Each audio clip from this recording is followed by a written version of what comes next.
Hi everyone, we are Phil, Alex, Otis and Asa, and welcome to Our Van Life Adventures. Join us weekly as we explore the world in our self-converted motorhome. We'll be sure to share with you all the trials, tribulations, joys and adventures we experience along the way. Everyone says to do it whilst the kids are young, so we are. Okay, so our new, well, not new, but our new to us water heater. Now, it's a Thermo Top C. I did have a Top V, but I couldn't get a fuel pump for it for a reasonable price. So I got that. And then here we have our fuel pump, which hopefully is the correct one for this. So we're going to mount this outside under one of the lockers, or the back of one of the lockers. So let's go and start doing that.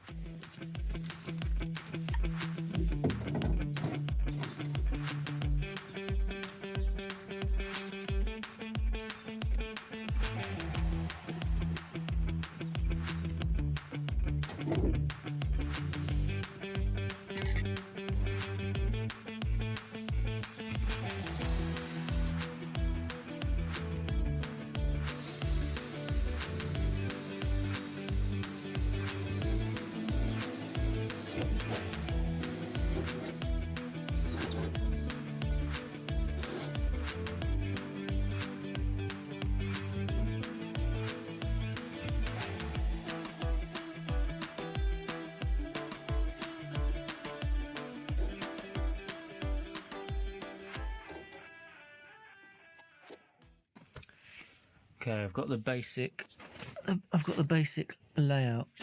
I think how it's going to work here. So we've got the water heater, expansion tank, and then just got a little coolant expansion tank here.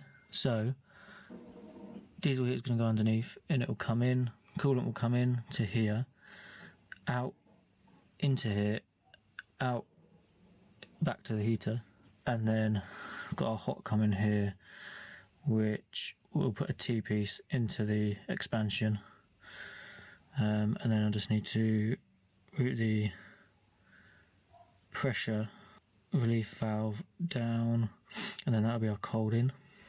These come with a mixer, so it mixes the cold with the hot, so you get, let's say you get like 10% extra out of your tank. We're going to start getting some pipes run in. Annoyingly, these are 1/2 inch.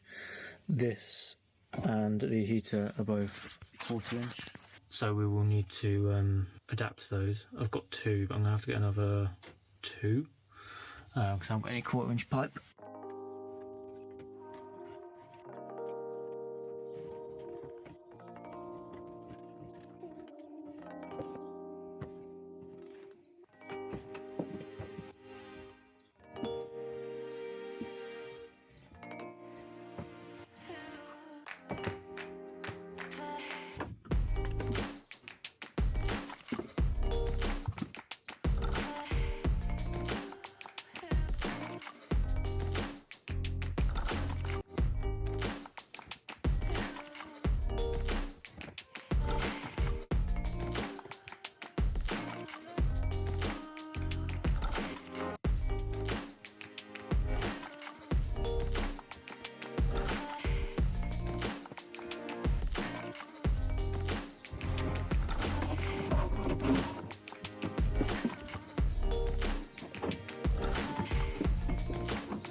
That was tough.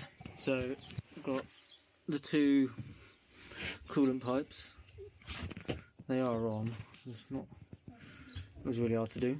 So that one's going to our header tank, and then this one will go to our heater. So I'm going to take it through the floor somewhere here.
Taking the tank down.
Okay, so we're going to drill another hole, put another feeder pipe in, just looking at where's best.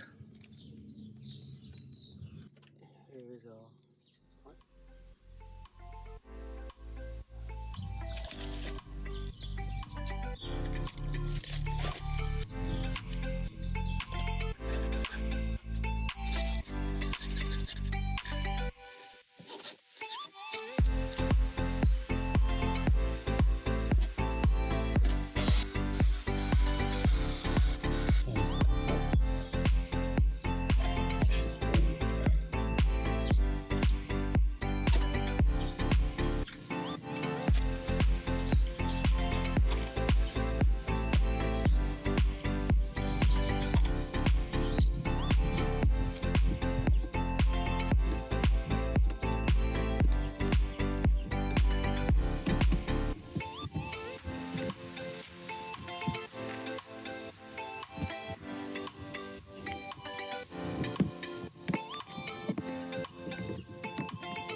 We have also got this little device, because the heater uses W bus and we haven't got a W bus.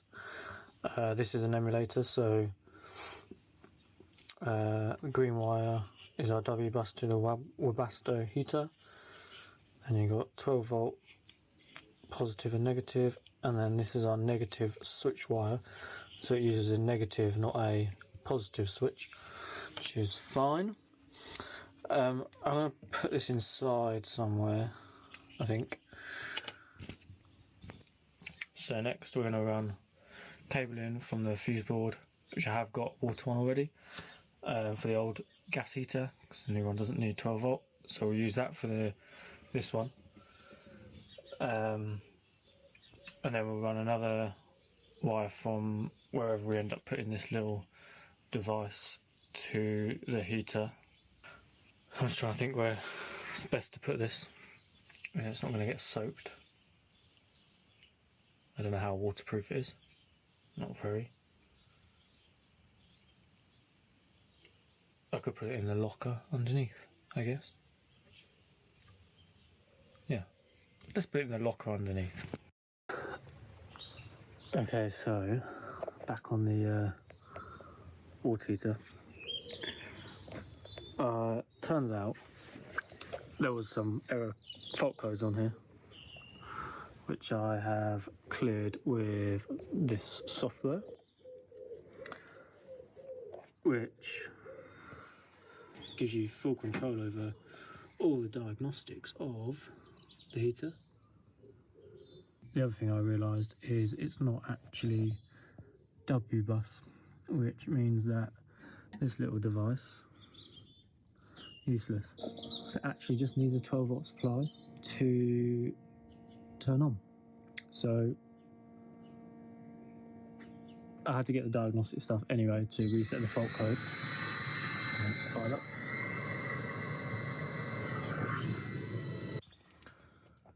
Okay, that's all wired up and into the heater and the pump. I've got a muffler to go on the exhaust. Let's go wire up inside. Okay, so come onto here, we should be able to turn the water heater on.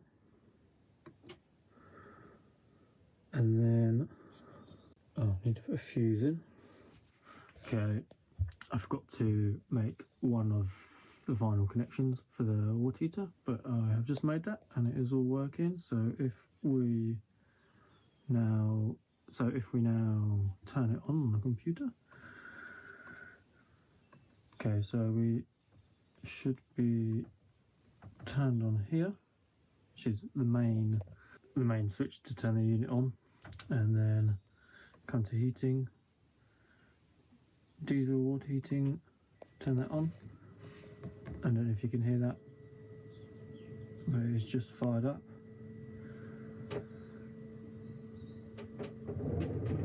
So it will go through its motions.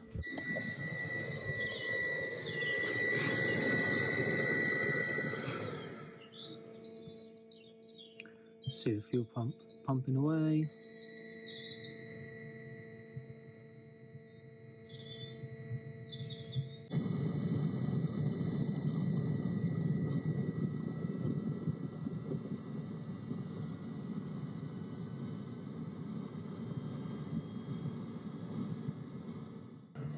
And just switch that off. It'll go through its cool down process. I've also got timers here, so for 15 minutes. Obviously it will sort of fire on and off depending on the temperature of the coolant coming back. I've got a couple of sensors I'm going to put in. So I'm going to put a coolant sensor, temperature sensor, and hopefully try and get like a water temperature sensor somehow, so I can get an idea of how hot the water is in the tank, so we can use that as well and turn it on and off.